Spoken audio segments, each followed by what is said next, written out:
An impressive win the other night. I know you had to watch it back via the VO, but what did you make of it? All? Yeah, it was a good, solid performance. I think first half, especially the first 20 minutes, we was under the cosh a little bit,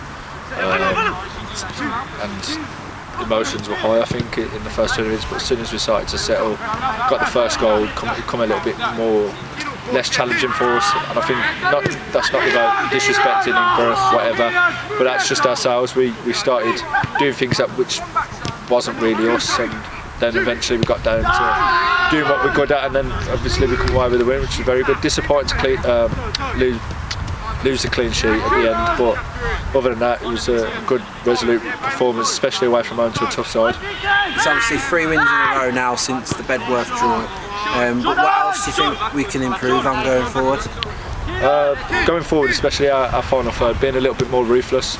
We've done a little bit of work on our combinations tonight in the final third as well, so hopefully that can come into play on Friday night against Rugby. So if those that come and see our final third combination play.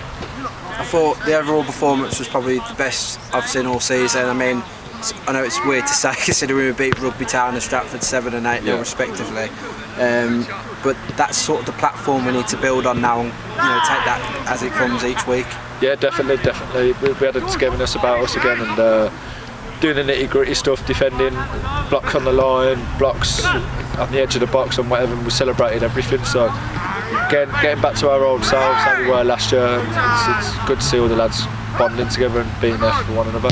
It's been obviously a really good start to the season in my own opinion, but obviously disappointing we still dropped a point at Bedworth, so obviously those standards are so high that even like drawing at Bedworth's, it's a disappointing result. So that's sort of standards where we've got to now, where is that satisfying for you, and what have you made of the start to life in the Prem?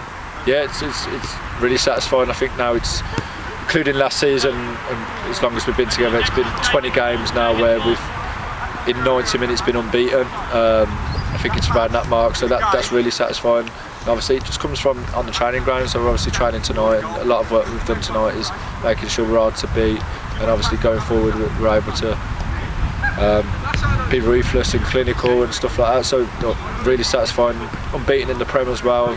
Don't want to say things too early obviously, because that's not what we're about, but that Bedworth draw was really disappointing for us because of our standards that we've set. Obviously next up is Rugby Town. I've just mentioned to Bales about how they're not going to come here and get the same drubbing that they had at their place, and if we're not at our best it could cause us problems. But how do you go about getting a positive result on Friday and keeping that home form going? Yeah, just as I said, keeping our standards. It's important to keep our standards whenever we come up against whoever, and it's important that we keep our standards high. Rugby are going to come here wanting to get a little bit of revenge. Obviously they haven't done well this year in the league, but their manager's a top guy, from what the lads have told us, because I wasn't there at Rugby. So looking forward to the challenge that they bring here at the A's on Friday, and hopefully a few of us can get down to watch.